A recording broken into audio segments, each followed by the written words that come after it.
Hello everybody, it's morning here and I woke up this morning with John's words in my mind. Today is the first day of the rest of your life.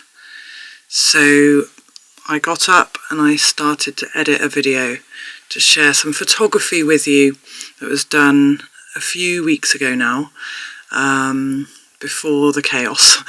So I want to talk about attention to detail today, and I want to share these images and just talk about portrait photography and a little bit of life. Stay till the end because I'm going to share something that I wrote years ago that just feels like I need to read it now.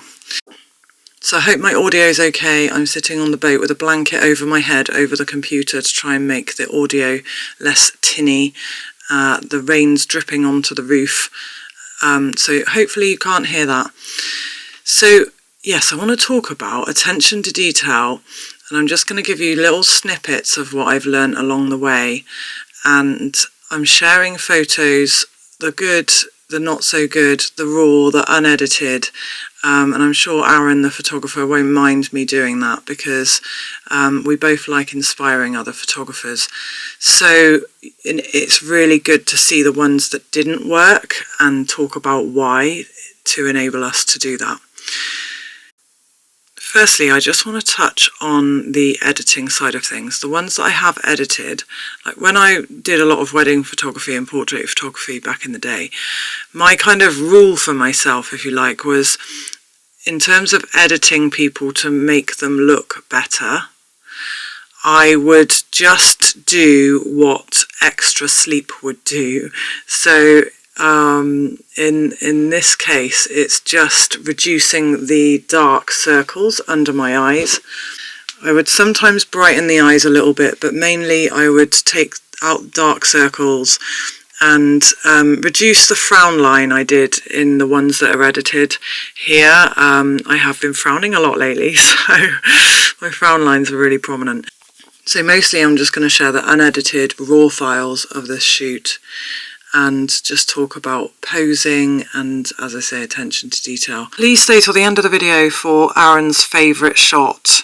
I've edited it and it looks great. I want you to notice how the tiniest little movement makes all the difference, okay? It's really, really subtle.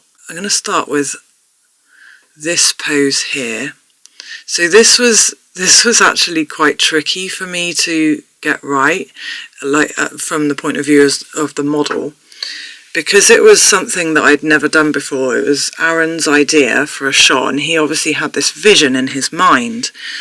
But because the pose didn't come naturally to me, it wasn't something I'd really tried before, it was actually quite difficult to get a natural looking expression on my face because I was doing something that didn't feel natural to me because I didn't have that vision. Do you see what I mean?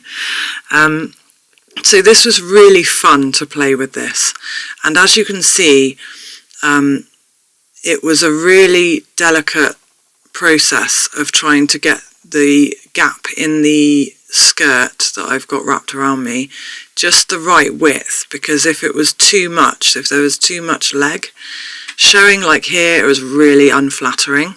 There was a lot of trial and error, and look as well how awkward the feet can look.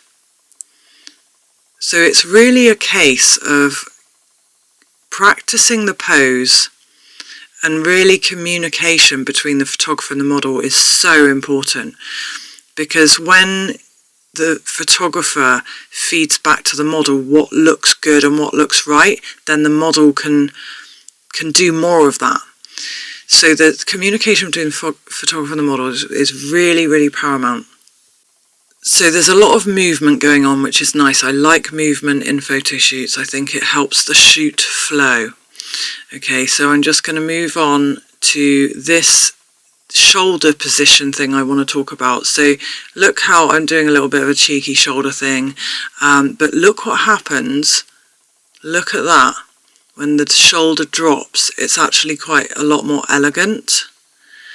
So pay real close attention to shoulders, and that was something John always used to say to me. He used to say, just drop your shoulders, because I tend to hold my shoulders quite high up naturally, but look at the difference that a tiny little movement can make. So it's really, really good to go through your photography afterwards and see what works and what doesn't, and just go through them with a real close eye on what doesn't work, but also focusing on why it doesn't work so that you know for next time. So here, where I moved my arm back quite far, do you see how that's less flattering on like the neckline, chest area? Again, it's only a tiny movement, but sometimes when you move a body part only an inch or two, it can make something look wider, or it can bring something closer to the lens and something further away. So be aware of what you want to accentuate in the model, whether you want the model to be completely parallel with the lens, whether you want to accentuate the legs, make people look taller, so get down low. And also be aware of the background. Aaron and I were really playing with this background to move me into different places and get it right, you know. As I say, I'm sharing the photos that didn't work and the ones that did, and there are a few here that are edited. So this one here is edited. I really like this one.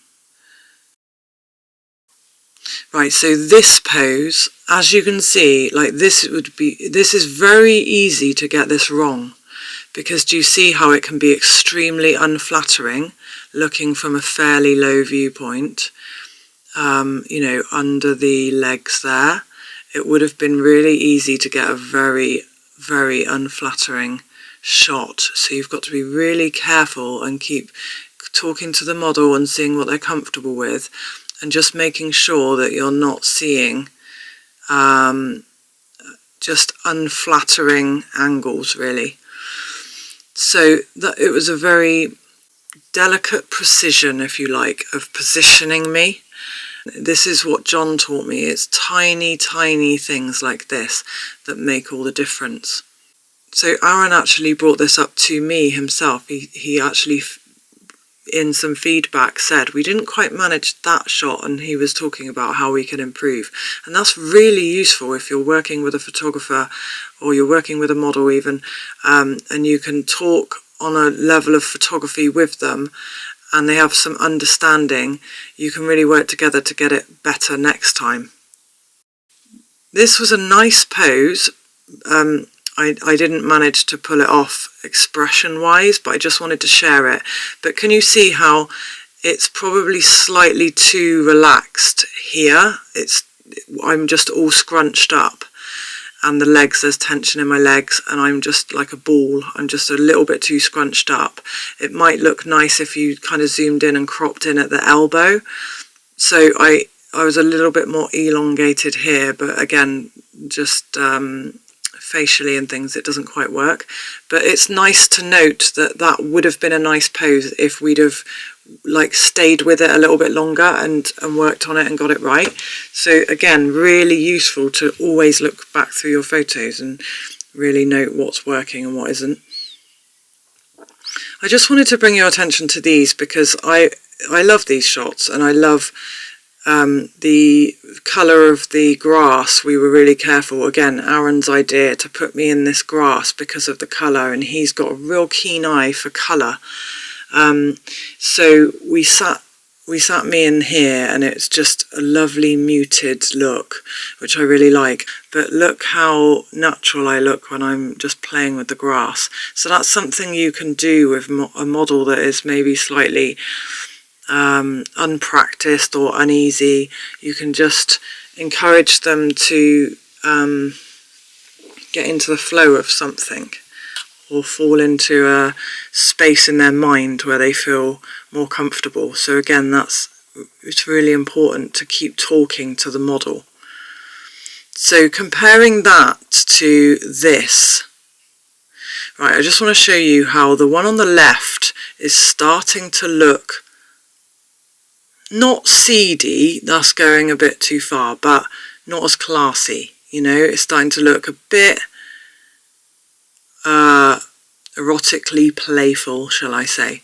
So the pose on the right, you know, it's only a tiny little change. I've just moved the position of my hand, but can you see how it's got a different message? It's just a little bit more delicate and a little bit more elegant, I feel.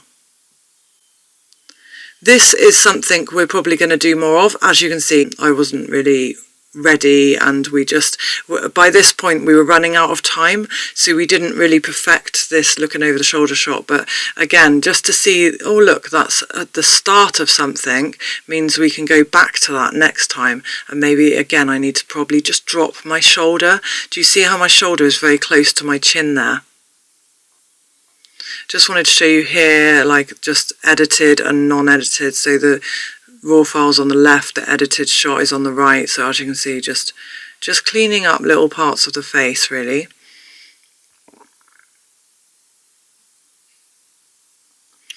So this shot is one of Aaron's favourites, and it's a bit of a shame that my hair was a bit scruffy on one side. I've got lovely light in my hair, and I can see how he loves it because the dress is just flowing outwards really nicely. I put a vignette on this, which I think gives it quite a nice effect, gives it a bit more impact. So written in probably 2020, 2021 maybe, fairy tales.